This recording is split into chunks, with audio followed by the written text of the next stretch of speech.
வாழ்க்கையில் எல்லா முடிவுகளும் சந்தோஷத்தை தராது. சில முடிவுகள் நம்மளை அள வைக்கும், சில முடிவுகள் நம்மளை தனிமையில் நிற்க வைக்கும், சில முடிவுகள் நம்ம மனசையே உடைச்சிரும்.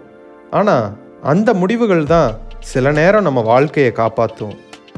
ஒரு விஷயத்தை யோசிச்சு பாருங்க, நம்மளை மதிக்காத உறவுலேருந்து விலகிறது வலிக்கும்.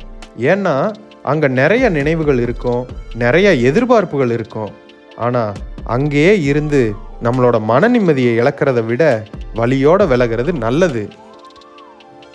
சில நேரம் போதும்னு சொல்ல வேண்டிய சூழ்நிலை வரும். அந்த ஒரு வார்த்தை சொல்லும்போது மனசு உடஞ்சு போகும். ஆனால் சொல்லாமல் இருந்தால் வாழ்க்கையே உடஞ்சு போகும். நமக்கு பொருந்தாத வேலை, நிம்மதி தராத சூழ்நிலை, நம்மளை புரிஞ்சுக்காத மனிதர்கள், இது எல்லாத்தையும் பிடிச்சுக்கிட்டு வாழ்கிறது பாதுகாப்பு மாதிரி தோணலாம். ஆனால் உண்மையிலேயே அது மெதுவாக நம்மளை காயப்படுத்திகிட்டே இருக்கும். சில முடிவுகள் ஒரு அறுவை சிகிச்சை மாதிரி. அந்த நேரத்தில் வலி இருக்கும், ஆனால் அந்த வலியை ஏற்றுக்கலைன்னா பின்னால் பெரிய பிரச்சனை உருவாகும். வாழ்க்கையிலையும் அதே தான். சிலரை இழக்க வேண்டியது இருக்கும், சில பழக்கங்களை விட வேண்டியது இருக்கும், சில கனவுகளையே மறக்க வேண்டியது இருக்கும். அது எல்லாமே சுலபம் இல்லை. ஆனால் அந்த முடிவுகள் தான் நம்மளை பாதுகாக்கும். பல பேர் ஒரு தவறான இடத்துல இருக்கிறதுக்கான காரணம் அன்பு இல்லை, விட்டு போக தைரியம் இல்லாதனால தான். ஏன்னா அவங்க அந்த வலியை பார்த்து பயப்படுறாங்க. இன்னைக்கு கொஞ்சம் வலிக்கிற ஒரு முடிவு நாளைக்கு பெரிய காயம் ஏற்படாமல் காப்பாற்றும்.